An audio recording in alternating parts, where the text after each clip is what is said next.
pour ce que l'Esprit veut nous donner ce matin. Vous savez, comme l'apôtre Paul le disait à Timothée, il lui disait que tout ce qui est dans l'Écriture a été écrit pour notre instruction. Qu'autrement dit, chaque parole qui est donnée au travers des Saintes Écritures ont toujours une raison précise pour laquelle ils sont là. Si Dieu a permis, si Dieu a mis à cœur que quelque chose soit écrit, c'est parce que ça serait utile à un moment ou à un autre pour ses enfants. Et s'il y a des choses qui n'ont pas été écrites, c'est pour la simple et bonne raison que cela ne serait pas utile pour nous. Donc, l'Esprit n'a pas pressé dans ce sens. Et donc, l'Esprit nous a dit, apportez attention à ce qu'il va nous dire ce matin. Je vous invite à tourner dans Jacques. Nous allons lire dans Jacques, chapitre 1, verset 13 au verset 15. Dans l'épître de Jacques, au chapitre 1. Nous verrons au travers de ce que Jacques a donné, des différents enseignements qu'il a donnés dans sa lettre, une pensée, une chose qu'il a voulu expliquer à ceux qui liraient cette lettre. Et l'Esprit veut prendre cette pensée que Jacques a apportée et veut la développer ce matin. Nous voyons dans l'épître de Jacques au chapitre 1, verset 13 au verset 15, que personne, lorsqu'il est tenté, ne dise « c'est Dieu qui me tente ». Car Dieu ne peut être tenté par le mal, et il ne tente lui-même personne. Mais chacun est tenté quand il est attiré et amorcé par sa propre convoitise. Puis la convoitise, lorsqu'elle a conçu, enfante le péché, et le péché, étant consommé, produit la mort. Nous allons nous arrêter là. Nous voyons que lorsque nous analysons les Saintes Écritures, lorsque nous les parcourons, nous voyons deux entités au travers des Écritures, deux êtres qui désirent que leur volonté soit faite. Nous voyons que Dieu désire que sa volonté soit faite, tel que le Seigneur le disait si bien, que ta volonté soit faite sur cette terre comme au ciel. Mais nous voyons un autre être aussi malveillant qui lui aussi veut que sa volonté soit faite, Satan.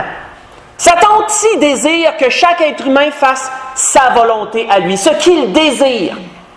Et donc nous voyons ces deux entités, ces deux êtres qui désirent que leur volonté soit faite. Et nous sommes entre les deux, nous sommes là.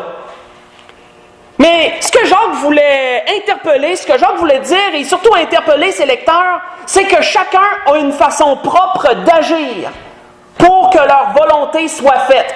Dieu a sa façon d'agir avec l'humain pour que sa volonté soit faite, et Satan a sa façon d'agir pour que sa volonté soit faite. Nous voyons entre autres la première pensée que Jacques a relevée, qui est certainement la plus grande, c'est qu'il a parlé du mot tentation. Et c'est important, c'est le premier point que l'Esprit veut relever.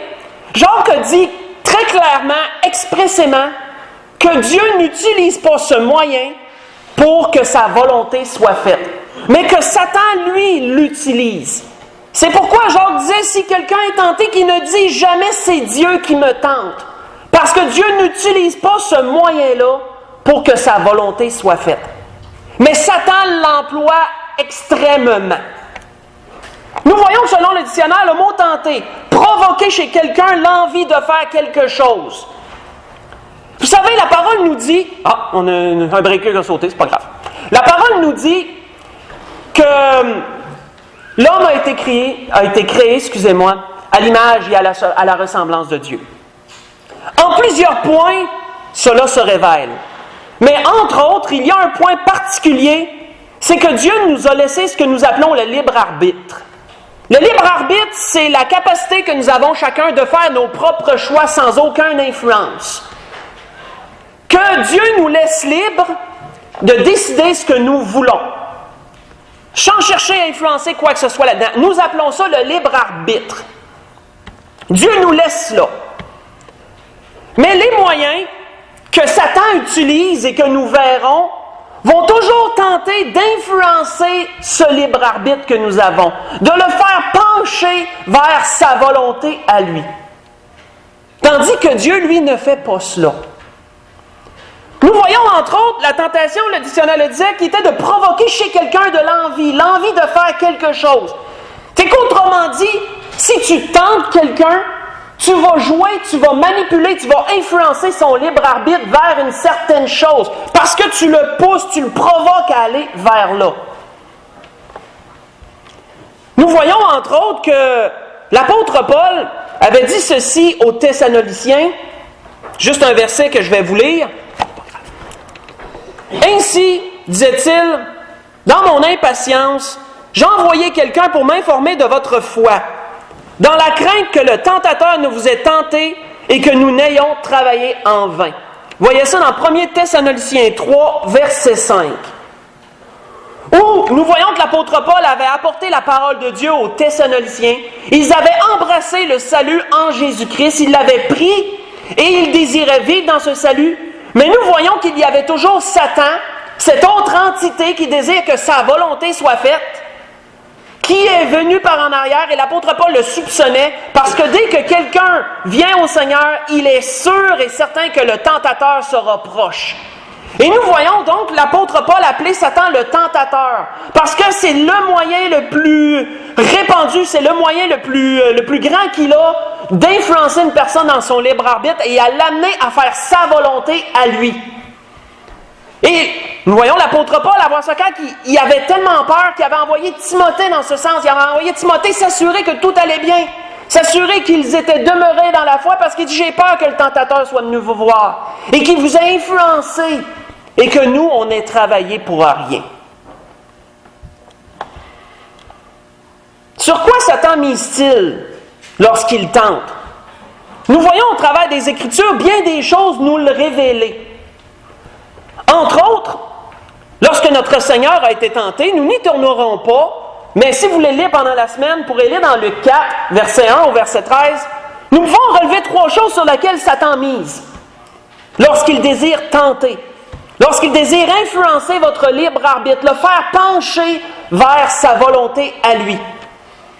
Nous voyons entre autres que lorsque le Seigneur avait jeûné après 40 jours et 40 nuits, il nous est dit, le Seigneur a eu faim. Satan mise beaucoup sur les besoins du corps pour cela. Peu importe les besoins. Nous voyons que lorsque le Seigneur a eu faim, Satan n'a pas été avant ça. Mais lorsque le Seigneur a eu faim, ce fut pour lui une situation propice pour tenter d'influencer le Seigneur vers sa volonté à lui. Il s'est présenté à lui, comme vous le savez, il lui a dit, mais ordonne donc que ces pierres deviennent du pain. C'est pas dur pour toi, tu as la puissance de le faire, pourquoi tu ne le fais pas? Et nous voyons que le Seigneur savait que l'Esprit l'avait amené là dans un but précis. Et le Seigneur lui a dit, l'homme ne vivra pas de pain seulement, mais de tout ce qui sort de la bouche de Dieu. Nous voyons que Satan mise aussi sur la convoitise. Parce que nous voyons que par la suite, Satan l'a pris, lui a présenté tous les royaumes de la terre en un instant. Et ensuite, il lui a dit, tu as juste à m'adorer, toutes ces choses m'ont été données. Et je suis prêt à toutes te les donner si tu fais cela. La convoitise. La convoitise, c'est lorsque Satan peut réussir à trouver une chose qui nous attire, qui nous excite, une chose que nous désirons, et tenter de nous influencer avec cela au travers de la tentation. Tenter de nous amener vers sa volonté à lui au travers de cette chose-là. La convoitise. Un désir immodéré pour une chose que vous êtes prêt à faire beaucoup pour l'avoir. Nous voyons entre autres que l'apôtre Paul disait à Timothée dans ce sens, mais ceux qui veulent s'enrichir, les richesses sont une grande source de convoitise.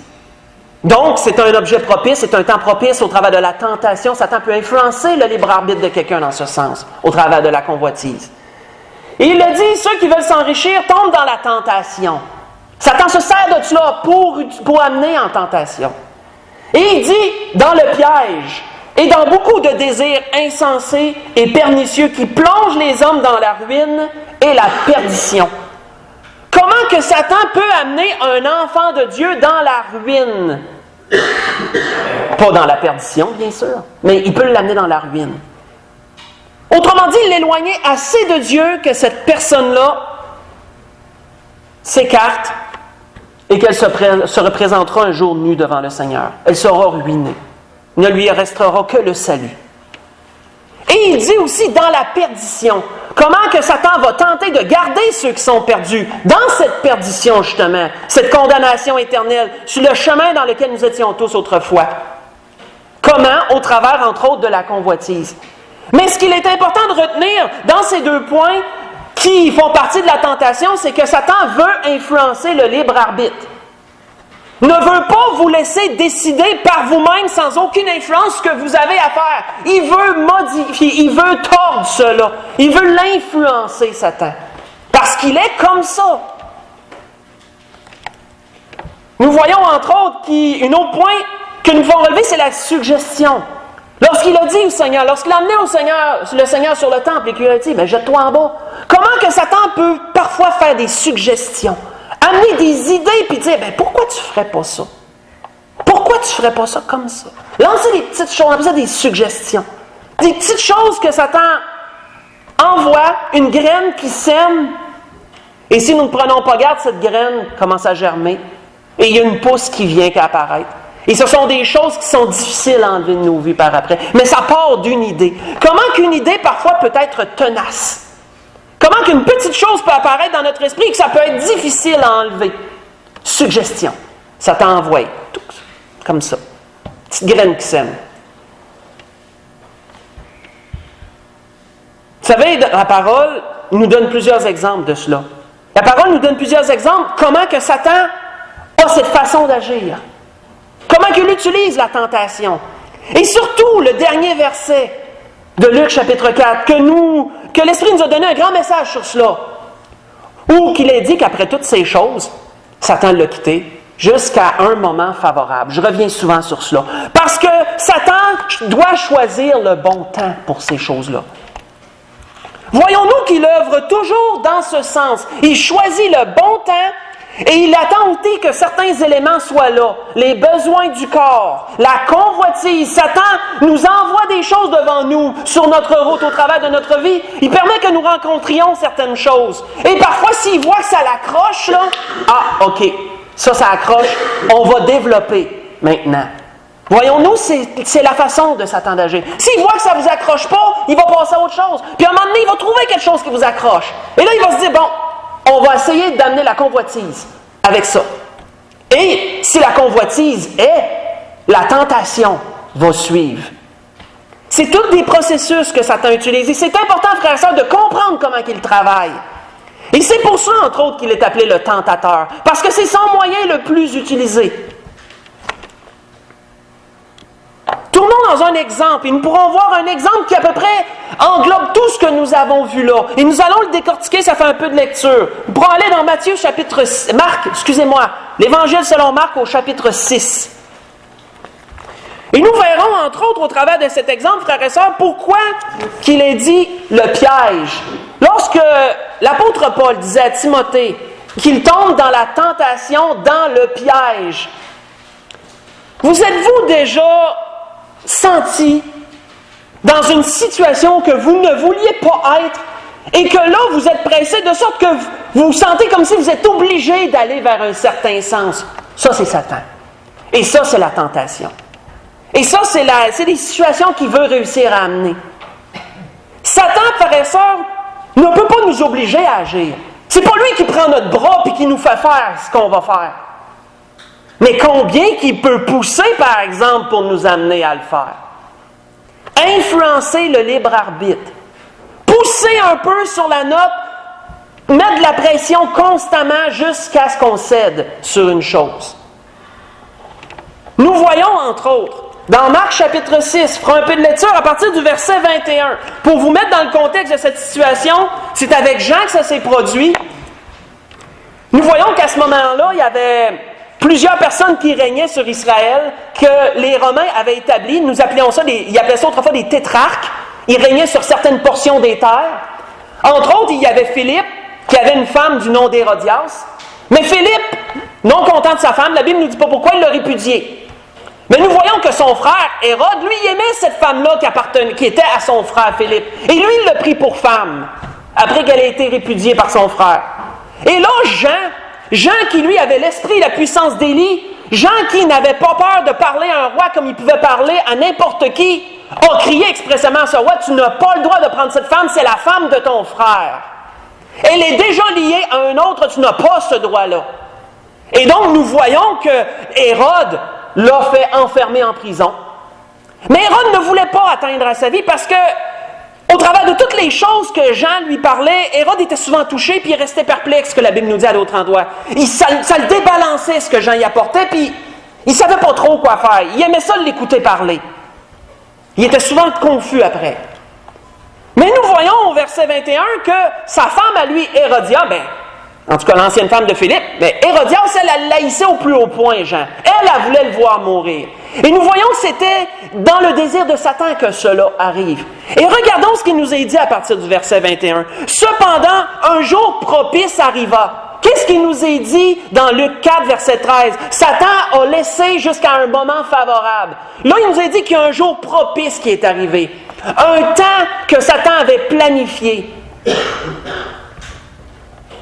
Et qu'est-ce qu'il nous est dit?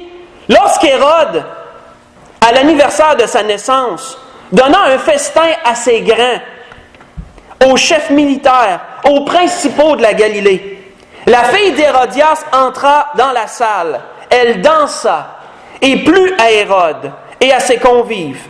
Et le roi dit à la jeune fille, « Demande-moi ce que tu voudras, je te le donnerai. » Devant tout le monde, il a fait ce serment, il a prononcé cette parole. « Demande-moi ce que tu veux, je vais te le donner. Serait-ce qu'il nous a dit à un autre endroit, jusqu'à la moitié de mon royaume, je te le donnerai. » Il ajouta avec serment, « Ce que tu demanderas, je te le donnerai, serait-ce la moitié de mon royaume. » Étant sortie, elle dit à sa mère, « Que demanderai-je? » Et sa mère répondit, « La tête de Jean-Baptiste. » Elle s'empressa de rentrer aussitôt vers le roi et lui fit cette demande. « Je veux que tu me donnes à l'instant, sur un plat, la tête de Jean-Baptiste. » Certainement que le roi devait s'attendre à beaucoup de demandes, mais jamais à celle-là. Mais c'était un jour propice, frères et sœurs. C'était un temps que Satan pouvait agir.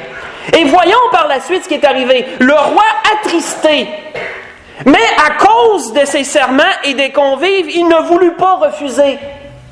Qu'est-ce que Satan fait? Satan attend qu'il y ait un besoin du corps, une convoitise quelconque. Satan donne des suggestions. Toutes ces choses-là font partie de la tentation. Et une personne tombe dans le piège. Une personne tombe dans une situation où que là, elle est serrée. Qu'est-ce qu'elle fait? Est-ce qu'elle revient en arrière, revenir en arrière? Elle peut toujours le faire. Hérode aurait bien pu revenir en arrière et dire « Excusez-moi, j'ai dit quelque chose que j'aurais jamais dû dire, là. » Mais il aurait fallu qu'il s'humilie pour ça. Difficile. Quand on est engagé, c'est difficile de s'humilier et de revenir en arrière. C'est difficile de s'excuser puis de passer pour une personne, passer pour une moindre personne, parce qu'on s'est trop avancé. Et donc, Satan avait su bien jouer ses cartes. Satan avait su bien manipuler les choses. L'instant était propice. Et nous voyons qu'Hérode s'est senti serré, il ne pouvait pas revenir en arrière. Il aurait pu, mais pour lui, il n'avait pas pu. Et donc, nous voyons que Satan a réussi ce qu'il voulait. Satan a éliminé Jean-Baptiste au travers d'Hérodias. Nous pouvons voir cette situation par là très fort. Parce que nous voyons comment Satan agit au travers de ce moyen. Nous voyons que Satan, lorsqu'il agit, lui, il ne laissera pas à la personne son libre arbitre.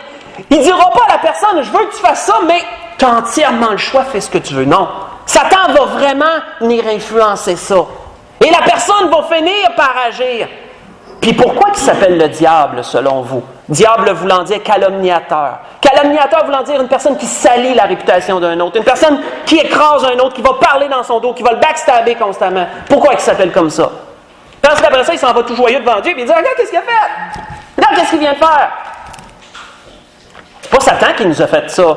Est-ce qu'on peut blâmer Satan et dire « C'est lui qui m'a fait faire ça! » Satan n'a pas pris votre bras. Mais combien qu'il peut, par exemple, vous influencer pour amener là. Mais c'est vous qui l'avez fait en bout de ligne. C'est pas lui. C'est tordu, frères et sœurs, vous savez. C'est tordu. Mais c'est sa façon d'agir. C'est sa façon d'agir. Comment que le Seigneur, lui, agir? Comment que le Seigneur agit, lui, frères et sœurs, au travers de cela? Bien différemment. Et juste pour terminer la tentation, juste pour clore sur cela, c'est vrai, l'Esprit me le met à cœur. C'est pas pour rien que le Seigneur nous dit, selon la parole, dans la prière du Notre Père, ne nous induis pas en tentation, mais délivre-nous du malin. Et autrement dit, ne permets pas que la tentation vienne nous assaillir, que nous soyons comme emprisonnés dans une tentation. Ne le permets pas, Seigneur. Délivre-nous du malin. C'est dans ce sens-là que le Seigneur dit, ne nous induis pas en tentation. Permets que nous ne soyons pas attaqués par Satan dans ce sens. Qu'il ne réussisse pas à nous coincer, à nous mettre dans un piège. Délivre-nous du malin. Nous avons une part à jouer là-dedans. Une personne qui s'en va aveuglément dans toutes sortes de choses, puis qui dit, ben, le Seigneur va me délivrer de la tentation. Elle se met un doigt dans l'œil. Mais une personne qui prie le Seigneur dans ce sens et qui observe, qui est circonspect, qui marche avec prudence, l'Esprit va la mettre en alerte. Elle va le savoir qu'il y a quelque chose de pas correct. Là. Lorsqu'elle va sentir cette influence de son libre arbitre, là, qu'elle va sentir qu'il y a quelque chose qui vient l'agresser, elle va dire non, cette influence ne vient pas de Dieu. Ça ne vient pas de Dieu, ça. Elle saura agir en conséquence. Pourquoi Jacques le disait tellement bien? Dieu n'est pas tenté par le mal et Dieu ne tentera lui-même personne. Comment Dieu agit? Tournons dans Matthieu 11. Connaissons très bien cet endroit. Mais elle démontre le cœur de Dieu au travers de ce que Jésus a fait. Matthieu 11, versets 28-30. Vous connaissez très bien ces versets. Ils sont tellement beaux, sont tellement beaux à relire.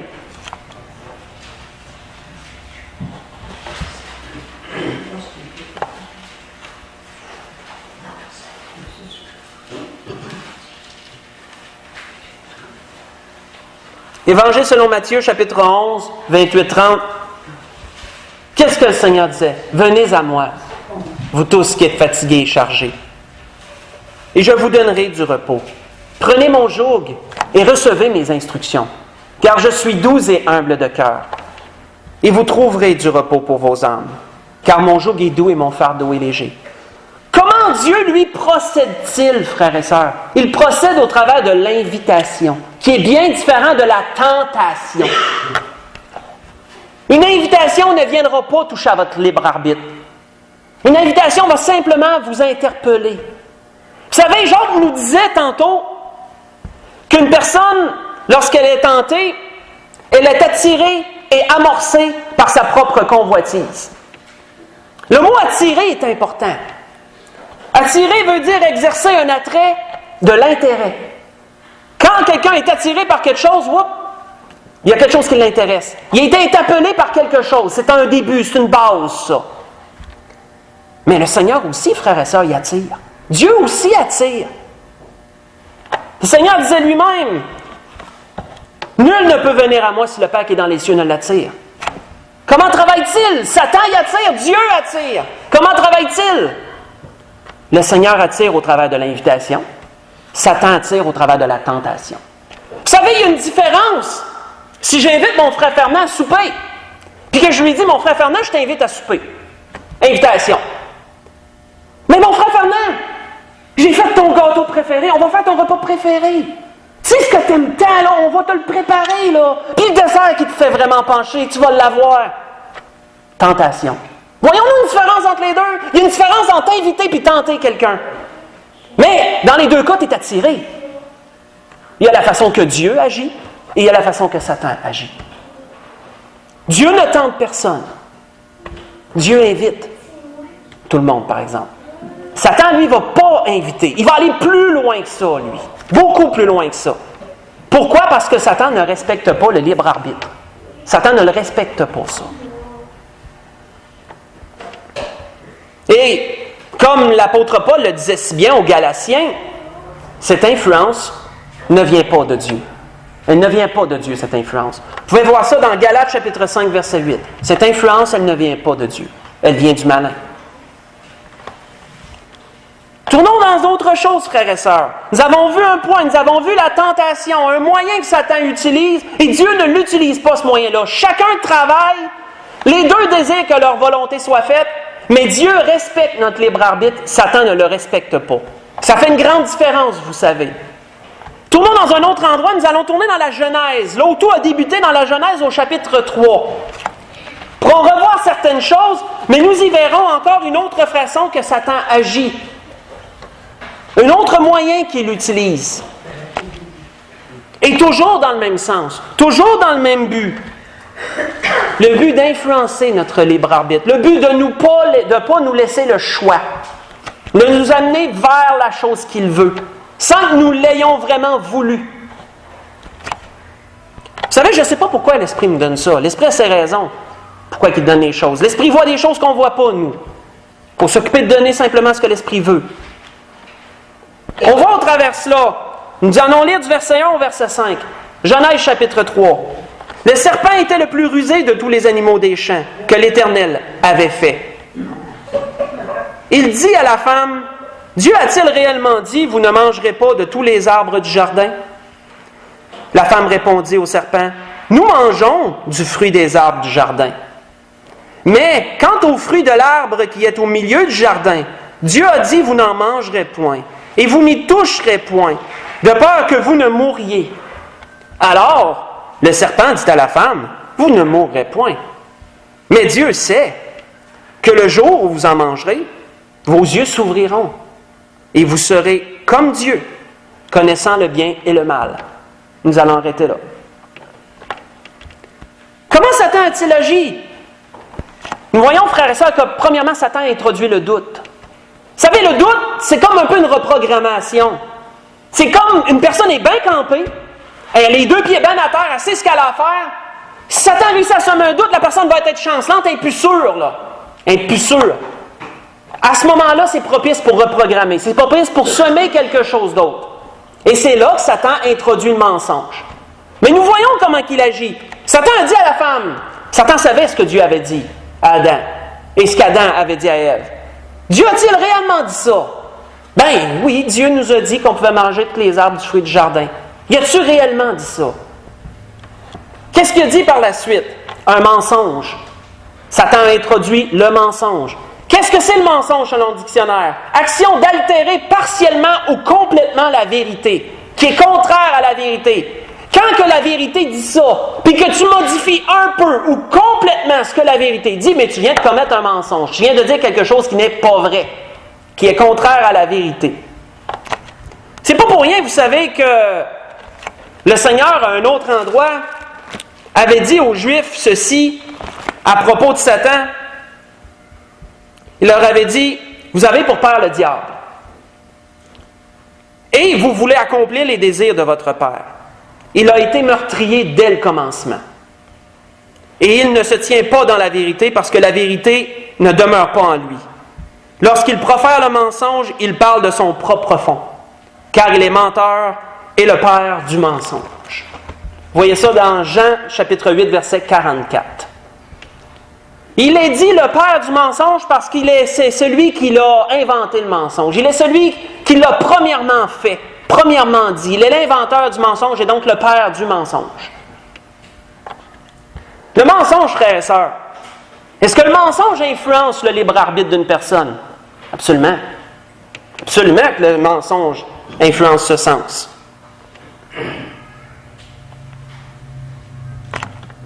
Qu'est-ce qu'il leur a dit? Vous serez comme Dieu. Est-ce que Satan a menti en disant ça, frères et sœurs, vous serez comme Dieu?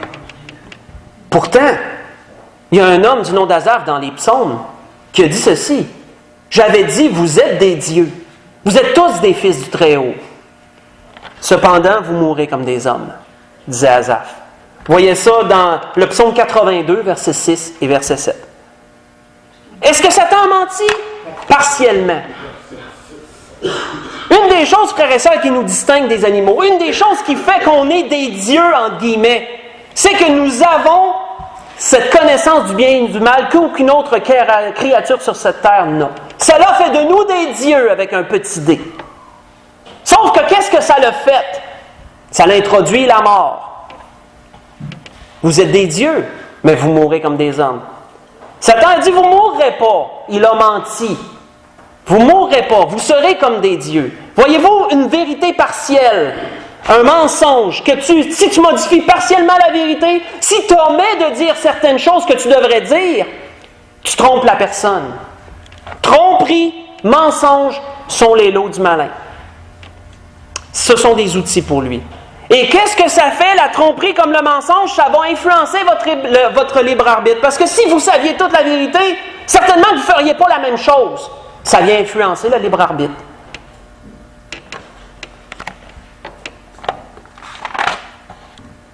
Comment Dieu agit, lui, au travers de cela? Satan, lui, va tromper. Satan, lui, va mentir. Qu'est-ce que Dieu va faire? Voyez ça dans le chapitre 2 de la Genèse au verset 15. Verset 16. Genèse chapitre 2, verset 16. « L'Éternel Dieu donna cet ordre à l'homme. Tu pourras manger de tous les arbres du jardin, mais tu ne mangeras pas de l'arbre de la connaissance du bien et du mal. Car le jour où tu en mangeras, tu mourras certainement. » Et nous voyons l'Éternel dire « certainement », voulant dire qu'il n'y aura pas d'autre option. Tu vas mourir, c'est certain. Ça se peut pas que ça arrive autrement, là. C'est certain. Nous voyons donc, frères et sœurs, au travers de cela, que Dieu avertit, lui. Satan va tromper, Satan va mentir, mais comment Dieu agit, lui? Dieu y avertit. Pourquoi Dieu avertit-il? Parce que Dieu veut que vous fassiez le bon choix, mais sans vous influencer à le faire. C'est sa façon à Dieu d'agir. Dieu respecte le libre arbitre, lui. Dieu vous met tout devant vous pour que vous sachiez ce que vous avez à faire. Mais Dieu ne vous influencera pas à le faire, par exemple. Ça, c'est une très grande différence. Dieu ne vous trompera pas. Dieu ne vous mentira pas. Il a dit à Adam, tu vas mourir, c'est certain.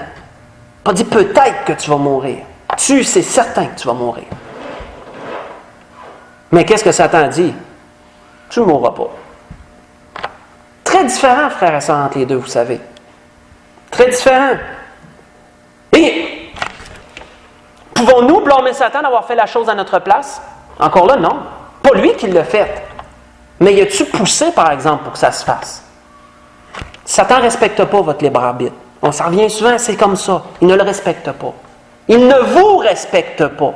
Ce que vous voulez, il s'en moque. Ce que lui veut, c'est ça qui est important. Et il va vous amener, il va essayer de vous amener à faire ce que lui veut. Et les conséquences, il vous les laisse. Tu t'arrangeras avec ça. C'est vous qui allez vivre les conséquences, pas lui. C'est vous qui allez vivre ça. Et lui va être bien content, il s'en fout. Sa volonté va être faite. C'est ça qui importe. Mais est-ce que Dieu est comme ça? Absolument pas. Vous savez, frères et sœurs, la façon que Dieu agit au travers de ce point-là, au travers de notre libre arbitre, c'est tellement grand, je ne sais pas si on peut capter jusqu'où ça va, mais je vais vous en dresser un portrait. L'Esprit m'a donné quelque chose pour ça. Pas besoin d'y tourner. Pensez juste à la parabole du Fils perdu. Pensez juste à ça. Si vous voulez aller pendant la semaine, Luc chapitre 15, 11 à 32. Vous savez, il y a un message que l'Esprit nous a amené à un moment donné, que Dieu avertit dans certaines circonstances. Que Dieu avertit. Et l'Esprit m'avait amené, je vous l'avais dit entre autres, ça va de soi, que lorsque le Fils a demandé la part de son héritage, la Bible ne nous le dit pas, mais c'est sûr que le Père doit y avoir dit, tu es sûr de ce que tu fais là? Tu sais, c'est la part, c'est ton héritage que tu prends là. Est-ce que tu es bien sûr de ce que tu vas faire? N'importe quel père aurait fait ça. On le sait. N'importe quel père aurait demandé à son fils, au moins tu es sûr. Mais est-ce que la Bible nous dit que le père a essayé d'influencer son fils d'une quelconque façon à ne pas le faire? Non. Certainement, il a dit, es-tu sûr? Son fils, oui, je le veux. OK. Tiens, j'ai divisé, voilà ta part, le fils est parti, l'a dilapidé. De différentes façons. Mais combien, frères et sœurs, ça doit être souffrant pour Dieu de nous laisser faire des choix qui vont nous faire mal en bout de ligne. De nous laisser nous planter. De nous laisser nous rentrer dans le mur. Est-ce que c'est ça qu'il veut? Certainement pas! Mais Dieu respecte votre libre arbitre. Vous tenez absolument à ça. Dieu va vous donner tout, va vous avertir. Il va vous le dire, fais pas ça, c'est pas bon. Va pas vers là, c'est pas ça qu'il faut que tu fasses. Dieu va tout mettre devant vous. Mais est-ce que Dieu va vous tenter pour que vous ne le fassiez pas? Est-ce que Dieu va vous tromper? Est-ce que Dieu va vous mentir? Non. Dieu ne s'abaisse pas comme ça. Vous voulez absolument le faire? Dieu va vous laisser le faire. Et il sait que ça va vous faire mal. Qu'est-ce que Dieu va espérer? Que vous reveniez. Bien, Dieu le sait, dans le fond. Dieu sait toutes choses. Le Père, la Bible nous le démontre, comme pourquoi il était si joyeux lorsque son fils y est revenu. Ça lui a certainement fait mal, quelque chose de pas créable de le laisser partir comme ça. Il savait que son fils se planterait. Il l'a fait pareil. Il a respecté le libre arbitre de son fils. Son fils voulait ça, il a laissé le faire. Mais il était tellement content de le voir revenir. Dieu est pareil, frères et sœurs. Dieu doit nous laisser parfois nous planter. Parce qu'on le veut. On veut ça, puis on ne démarre pas de ça. Et Dieu n'influencera pas notre libre arbitre autrement. Il va nous dire tout ce qu'on a à faire par contre. Dieu, vous pouvez compter sur lui pour vous avertir. Ça, il va le faire. Ça, il va le faire. Dans une dernière chose, pour conclure, nous avons vu deux choses jusqu'à présent. De la façon que Satan va procéder. Que Satan procède premièrement au travers de la tentation. Et nous avons vu comment Dieu agit dans ces choses-là. Dieu ne tente personne. Il n'est lui-même tenté et il ne tente personne. Nous avons vu deuxièmement au travers de ce point comment Dieu agit. Et avant de conclure cela, tournons dans la Genèse chapitre 4. Avant de conclure cette portion et d'aller en conclusion, tournons dans la Genèse au chapitre 4. Et voyons ce qu'il a dit à Caïn un peu plus loin. Et vous verrez comment Dieu est. Au verset 6.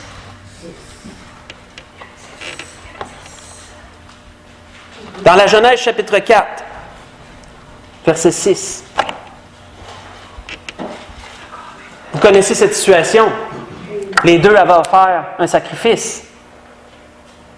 Abel, son sacrifice avait été plus excellent que celui de Caïn. Pas parce que Dieu n'aimait pas Caïn, simplement que le sacrifice qu'Abel a offert était très représentatif de celui du Seigneur. Et Dieu a préféré cela. Mais Caïn, ça l'a irrité. Vous savez, quand tu es irrité, c'est comme une tempête en dedans. Là. C'est une colère qui est grondante en dedans. Puis c'est quelque chose qui est constant, ça ne lâche pas. Et l'Éternel dit à Caïn, « Pourquoi es-tu irrité? Pourquoi ton visage est-il abattu? Certainement, si tu agis bien, tu relèveras la tête. » Tu sais, autrement dit, c'est pas la fin, Caïn. Là. Je te rejette pas, c'est pas la fin. Là. Simplement, je n'ai pas agréé ton sacrifice. Certainement, Caïn aurait pu offrir le même sacrifice qu'Abel par après. Il n'y a sûrement rien qui l'empêchait. Si tu agis bien, tu relèveras ton visage. Et si tu agis mal, le péché se couche à ta porte. Et ses désirs se portent vers toi. Mais toi, domine sur lui. Voyons-nous comment que Dieu a tout mis devant Caïn. Il a vu la situation et Dieu lui a dressé le portrait. Parce que c'est comme ça que Dieu agit. Voyez-vous une influence là-dedans du libre arbitre de Caïn? Absolument pas, il n'y avait aucune influence. Dieu l'a simplement dit les choses telles que telles. Si tu agis bien, tu vas faire ça. Si tu agis mal, prends garde, le péché est là, il se couche à ta porte. Mais domine sur lui. Et qu'est-ce qu'il nous est dit? Cependant. Cependant veut dire quoi? Malgré cela, Caïn a fait. Cependant. Malgré ce que Dieu lui a dit, Caïn adressa la parole à son frère Abel.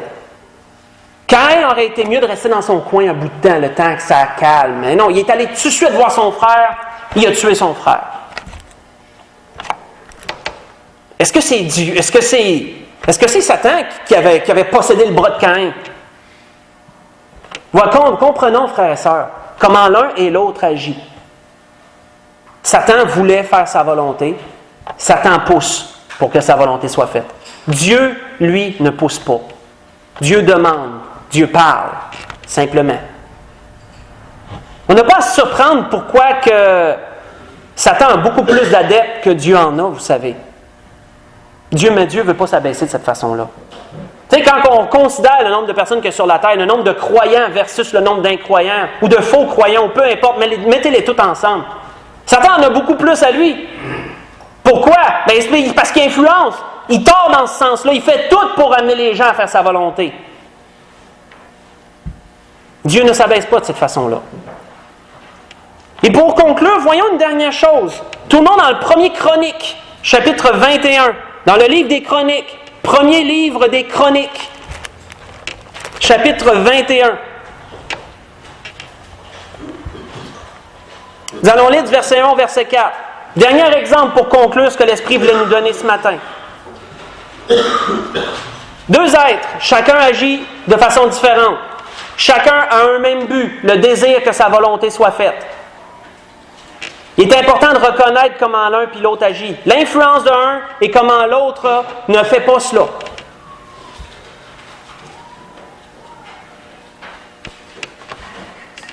Prenez Chronique, chapitre 21.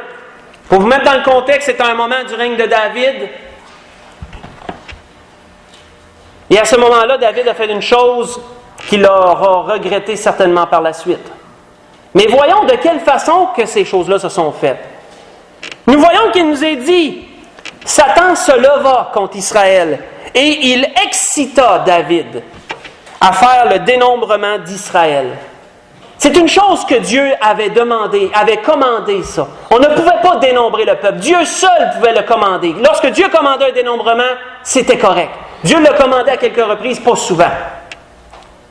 Mais qu'une personne décide d'elle-même de dénombrer le peuple, c'est comme si elle ne croyait pas en la promesse de Dieu faite à Abraham, que sa postérité serait innombrable comme les étoiles du ciel.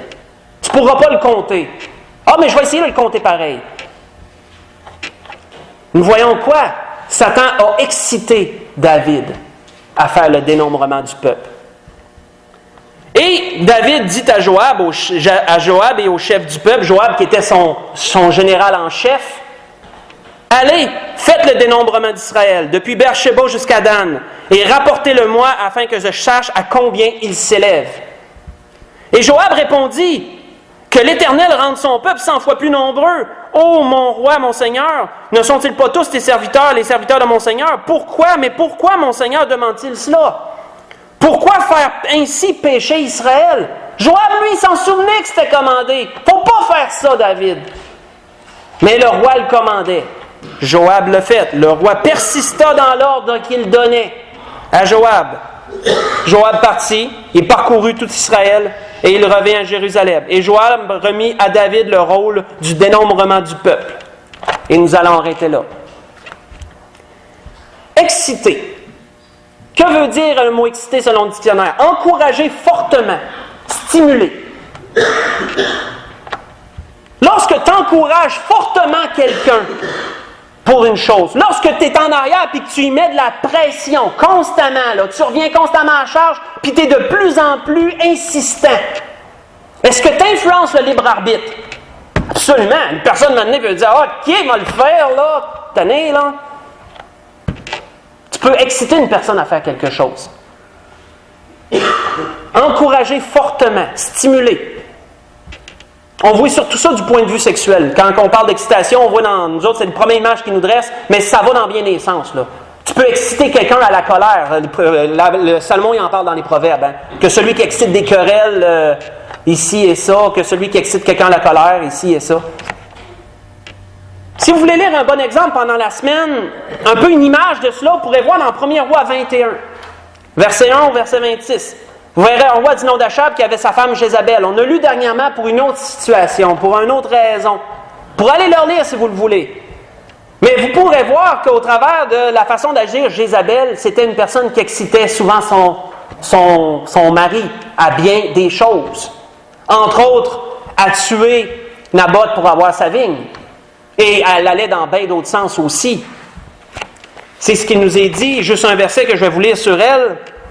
Lorsqu'il nous est dit « Il n'y a personne qui se soit vendu comme Achab pour faire ce qui est mal aux yeux de l'Éternel. » Et Jézabel, sa femme, l'y excitait. Vous voyez ça dans 1 Roi 21, au verset 25.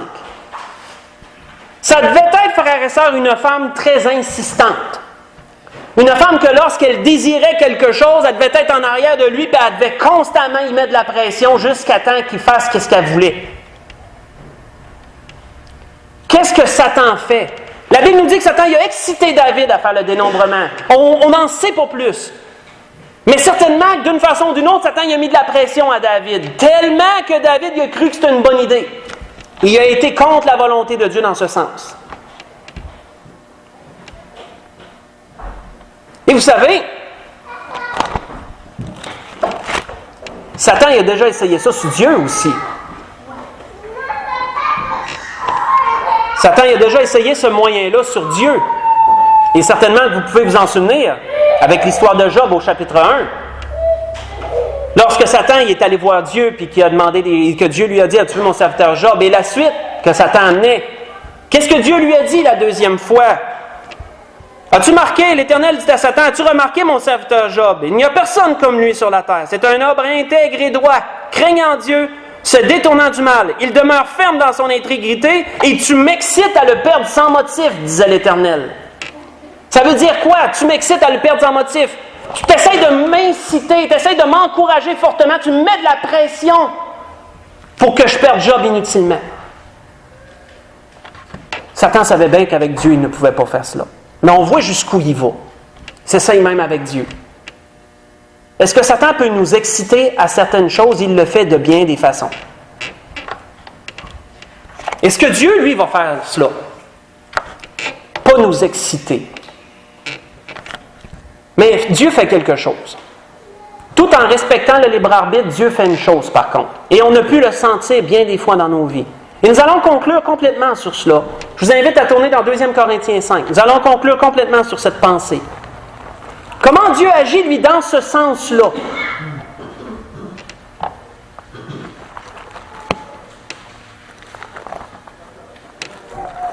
Nous allons tourner pour conclure dans 2 Corinthiens, chapitre 5, verset 11 au verset 15. Pour conclure ce que l'Esprit voulait nous donner ce matin sur cela, nous avons vu jusqu'à présent différentes façons d'agir, de l'un comme de l'autre. L'Esprit nous a présenté toujours le portrait, comment Satan agit, comment Dieu agit. Satan tente, Dieu invite. Et ce sont des façons bien différentes d'agir. Les deux vont essayer d'attirer quelqu'un. Un va influencer, l'autre non. Nous avons vu par la suite que Satan trompe, Satan ment pour influencer la personne. Dieu, non. Dieu lui donne la vérité toute crue, telle que les choses le sont, sans équivoque. C'est ça. Maintenant, qu'est-ce que tu fais? Nous avons vu que Satan excite. Satan va pousser, va mettre de la pression pour amener une personne à faire ce qu'il veut. Est-ce que Dieu va faire de même? Nous voyons dans cette situation-ci, où l'apôtre Paul parlait à l'église de Corinthe, parce qu'il avait peur, l'apôtre Paul. Il y avait des gens qui essayaient de renverser son ministère, des gens qui venaient par en arrière, qui faisaient la mauvaise langue et qui abaissaient l'apôtre Paul, qui abaissaient le témoignage qu'il avait apporté du Seigneur, qui disaient que c'était pas un vrai apôtre, c'était un faux apôtre, l'apôtre Paul. Et l'apôtre Paul devait défendre son ministère. Et nous voyons qu'il leur a dit aux Corinthiens, à partir du verset 11, pour conclure complètement, « Connaissant donc la crainte du Seigneur, nous cherchons à convaincre les hommes. Dieu nous connaît. Et j'espère que dans vos consciences, vous nous connaissez aussi. Nous ne nous recommandons pas de nouveau nous-mêmes auprès de vous. Mais nous vous donnons l'occasion de vous glorifier à notre sujet, afin que vous puissiez répondre à ceux qui tirent gloire de ce qui est dans les apparences et non dans le cœur. En effet, si je suis hors de sens, c'est pour Dieu. Si je suis de bon sens, c'est pour vous. Et, écoutez le verset suivant, « Car l'amour de Christ nous presse. Parce que nous estimons que si un seul est mort pour tous, tous donc sont morts. Et qu'il est mort pour tous, afin que ceux qui vivent ne vivent plus pour eux-mêmes, mais pour celui qui est mort et ressuscité pour eux. » Nous allons arrêter là. Mais qu'est-ce que l'apôtre Paul disait? L'amour de Christ nous presse. Quand vous pressez quelque chose selon le dictionnaire, vous mettez plus ou moins de la pression. Avez-vous déjà ressenti que Dieu désirait vous montrer quelque chose, désirait vous conduire vers sa volonté? Comment Dieu le fait-il? Dieu peut parfois presser nos cœurs. Mais est-ce que c'est excité comme Satan le fait? Il y a une différence entre les deux. On peut ressentir quand ça vient du Seigneur, c'est doux. Et ce n'est pas agressant. C'est pas quelque chose qui vient comme ça sur vous autres. C'est doux. Ça se fait pressant, mais tranquillement. Et vous avez toute la force d'y résister. Et si vous voulez absolument pas le faire, ça va s'estomper, ça va s'en aller. Dieu ne vous forcera pas à faire quelque chose contre votre gré. Vous aurez toujours le libre arbitre de dire non. Mais est-ce qu'avec Satan, c'est la même chose? Satan, lui, va venir vous agresser. Il va venir en arrière, il va vous mettre de la pression. Pas presser, beaucoup plus que ça. Il va vous influencer jusqu'à ce que vous faites ce qu'il veut. Ou du moins que vous vous campez pour vous dites non, je veux pas. Dans tous les cas, frères et sœurs, nous avons vu 3 choses. Et nous avons vu comment l'un agit, comment l'autre agit. Et la grâce que je nous souhaite au travers de ce que l'Esprit a voulu nous donner ce matin, c'est que nous soyons capables de discerner comment Dieu agit et comment Satan agit dans ce sens, dans votre libre arbitre. Et aussi que nous puissions résister au malin lorsque l'occasion vient. Lui résister, ne pas succomber à la tentation, comme il dit à d'autres endroits. Et que nous puissions de nous-mêmes nous soumettre à faire la volonté de Dieu. Parce que qu'est-ce que Dieu désire? c'est que vous le fassiez volontairement. C'est la grâce que je nous souhaite à tous. Pourrons-nous lever pour le dernier cantique. Mais